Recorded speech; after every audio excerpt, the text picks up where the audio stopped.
ሰላም ሰላም እንደናችሁ ወደ ዩኒክ ስፖርት ዩቲዩብ ቻናል ቤተሰቦች አዳዲስ ዜናዎች እየተሰሙ ነው። የቀድሞ የሊቨርፑል ተጫዋች ትሬንት አሌክሳንደር አርኖልድ ወደ ቀድሞ ክለቡ ሊቨርፑል በመመለስ በተቃራኒ ቡድን በኩል ሆኖ ክለቡን ሊገጥም መሆኑ ተሰምቷል። ይህንም እንዳስሰው መረጃችን ነው። ሌላው የ10ኛ ሳምንት የፕሪሚየር ሊግ ጨዋታዎችን ውጤት የምንዳስስበትን ሌላ ዝግጅት አለን። ማንቸስተር ሲቲ በትናንት ምሽቱ ጨዋታ ቦርንማውዝን 3-1 በሆነ ውጤት አሸንፏል። ሌላው ዌስትሃም ዩናይትድ ኒውካስል ዩናይትድን በሜዳው አስተናግዶ 3-1 በሆነ ውጤት አሸንፏል። የቀድሞው አሌክሳንደር አይዛክ ክለብ ኒውካስል ዩናይትድ በዌስትሃም ዩናይትድ ድንገተኛ የሆነ ሽንፈት አስተናግዷል። 3-1 በሆነ ውጤት ተሸንፏል። ይህን ጉዳይም እንዳስሰዋለን። አብራችሁ እንድትሆኑ ጋብዛለሁ። ትሬንት አሌክሳንደር አርኖልድ ነገ ማክሰኞ ምሽት በሚደረገው የሻምፒዮንስ ሊግ ጨዋታ የቀድሞውን የልጅነት ክለቡን ሊቨርፑልን እንግዲህ ሊገጥም መሆኑ ተሰምቷል። ሪያል ማድሪድን በክረምቱ የዝውውር መስኮት የተቀላቀለው ትሬንት አሌክሳንደር አርኖልድ ከልጅነት ክለቡ ሊቨርፑል ጋር የሚያደርገው ጨዋታ ተጠባቂ ሆኗል። ትሬንት አሌክሳንደር አርኖልድ 27ኛ ዓመቱ ላይ የሚገኝ ተጫዋች ሲሆን ሊቨርፑልን እወዳለሁ፣ ሊቨርፑል ሁሌም በልቤ ውስጥ ይኖራል ሲል መናገሩ ይታወሳል። ሁሌም ቢሆን በህይወት ዘመኔ የሊቨርፑል ደጋፊ ነኝ ሲል ተናግሯል።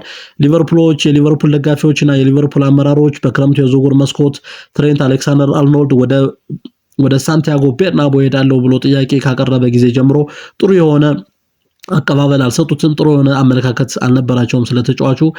በተመሳሳይ ሊቨርፑልም በፉልባክ በኩል እሱ ከሄደ በኋላ ወደ ሪያል ማድሪድ ከዘዋወረ በኋላ አርኖልድ ክፍተት እየታየባቸው ነው የሚገኘው በዛ ቦታ ላይ ማለት ነው። እነዚህ ጉዳዮች እንግዲህ እንዴት ይታያሉ? የሊቨርፑል ደጋፊዎችስ የ2025-26 የውድድር ዓመትን አጀማመራቸው ጥሩ አይደለም። ስለዚህ የሊቨርፑል ደጋፊዎች የትሬንት አሌክሳንደር አርኖልድን በተቃራኒ ቡድን ሆኖ ሊቨርፑልን ሊገጥም መምጣቱን እንዴት ይመለከቱታል የሚለው እንግዲህ በርካታ ስፖርት አፍቃሪያን በጉጉት የሚጠብቁት ጉዳይ ነው የሚሆነው። ትሬንት አሌክሳንደር አርኖልድ ምንም እንኳን በሊቨርፑል አካዳሚ ያደገ ተጫዋች ቢሆንም በክረምቱ የዝውውር መስኮት ወደ ሪያል ማድሪድ መዘዋወሩን ተከትሎ ለ20 ዓመታት ያህል ያሳለፈበትን የልጅነቱን ክለብ ነው እንግዲህ ለቆ ወደ ሳንቲያጎ ቤርናቦ ሪያል ማድሪድ የተዘዋወረው። በዚህ ዝውውሩ እንግዲህ በርካታ ዜናዎች መሰማታቸው እናስታውሳለን። ለዝውውሩ ደግሞ ትልቅ ኃላፊነት የወሰደው ጁዲ ቤሊንግሃም መሆኑ ይታወሳል። የሪያል ማድሪዱ የመሃል ክፍል ተጫዋችና የእንግሊዝ ብሔራዊ ቡድን እንግሊዛዊ ኢንተርናሽናል የእንግሊዝ ብሔራዊ ቡድን ተጫዋች ጁዲ ቤሊንግሃም የትሬንት አሌክሳንደር አርኖልድ የቅርብ ወዳጅ መሆኑ ይታወቃል። እሱ እንግዲህ እንደ ኤጀንት ሆኖ ከሊቨርፑል ወደ ሪያል ማድሪድ ተጫዋቹን ለማዘዋወር ትልቅ አስተዋጽኦ እንዳደረገ ይታወሳል። በህይወቴ አዳዲስ ፈተናዎችን መሞከር ፈልጋለሁ ሲል የተደመጠው ትሬንት አሌክሳንደር አርኖልድ በሪያል ማድሪድ ቤት ከጁዲ ቤሊንግሃም ጋር ያለኝ ግንኙነት ማጠናከር እፈልጋለሁ ሲል ተደምጧል። በሌላ በኩል ጁዲ ቤሊንግሃም እንደ ኤጀንት ሆኖ ወደ ሪያል ማድሪድ እንዲዘዋወር ቢያግዘኝም እኔም ግን የስፔኑን ኃያል ክለብ ለመቀላቀል ፍላጎት ነበረኝ ሲል ተደምጧል። ሊቨርፑሎች አሁን ያሉበት የ2025-26 የውድድር ዓመት ያሉበት ቁመና ጥሩ የሚባል አለመሆኑ የሪያል ማድሪድን ከባድ አጨዋወት ለመቋቋም እንደሚቸገሩ ነው እየተነገረ ያለው። ሊቨርፑሎች ከሪያል ማድሪድ ጋር ነገ ምሽት የሚያደርጉትን የሻምፒዮንስ ሊግ ጨዋታ በጉጉት ይጠበቃል። ይህን ጨዋታ እንድትመለከቱ ጋብዛለሁ። ሌላው በትናንት ምሽት በተደረጉ የእንግሊዝ ፕሪሚየር ሊግ ጨዋታዎች ማንቸስተር ሲቲ ድል ቀንቶታል። ቦርንማውዝን ያስተናገደው ማንቸስተር ሲቲ 3-1 በሆነ ውጤት ነው ያሸነፈው። የማንቸስተር ሲቲን የማሸነፊያ ጎሎች ደግሞ የፊት መስመር ተጫዋቹ አርሊንግ ሃላንድ ሶስቱንም ጎሎች በማስቆጠር ሃትሪክ መስራት ችሏል። ውጤቱን ተከትሎ እንግዲህ ማንቸስተር ሲቲዎች የሰበሰቡትን ጠቅላላ ውጤት 19 በማድረስ በፕሪሚየር ሊጉ የደረጃ ሰንጠረዥ ከመሪው አርሰናል በ6 ነጥቦች ዝቅ በማለት ሁለተኛ ሆነው እየተከተሉ ይገኛሉ። አርሰናል 25 ነጥቦችን በመሰብሰብ የፕሪሚየር ሊጉን የደረጃ ሰንጠረዥ አንደኛ ሆነው እየመራ ይገኛል።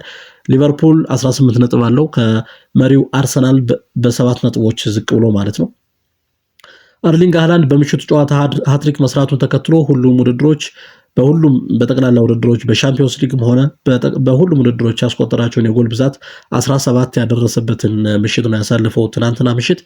ሌላው በ10ኛ ሳምንት የፕሪሚየር ሊግ ጨዋታ እንግዲህ ለዋንጫ የሚጠበቁ ክለቦች ሁሉም በሚባል ደረጃ ያሸነፉበት ምሽት ነው የነበረው። አርሰናል በርንሌን 2-0 አሸንፏል። በ10ኛ ሳምንት የእንግሊዝ ፕሪሚየር ሊግ ጨዋታ የአርሰናልን የማሸነፊያ ጎሎች ደግሞ ቪክተር ዮኬሬሽ እና ዲክላን ራይስ ነበር ያስቆጠሩት።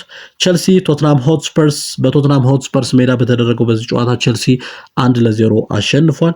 ሊቨርፑል አስቶን ቪላን 2-0 በማሸነፍ የኡናይ ኤምሬውን አስቶን ቪላን 2-0 በማሸነፍ ወደ ዋንጫ ተፎካካሪነት የተመለሰበትን ሳምንት ላይ ያሳለፈው ሊቨርፑል 2-0 አስቶን ቪላን አሸንፏል። ሌላው ማንቸስተር ሲቲ ቦርንማውዝን 3-1 በማሸነፍ እንግዲህ ለዋንጫ የሚጠበቁ ትልልቅ ክለቦች ወደ አሸናፊነት የተመለሱበትን ጨዋታ ነው ያስመለከቱን ማለት ይቻላል።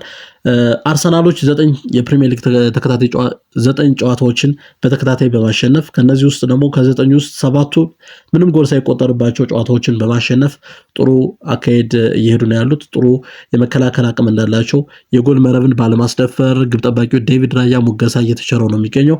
ክብራትና ክብራን ውድ የዩኒክ ስፖርት ዩቲዩብ ቻናል ቤተሰቦች ዩኒክ ስፖርት ዩቲዩብ ቻናልን ላይክ፣ ሼር፣ ሰብስክራይብ በማድረግ አብራችሁ እንድትሆኑ በድጋሚ ጋብዛለሁ። በያላችሁበት መልካም ጊዜ ይሁንላችሁ።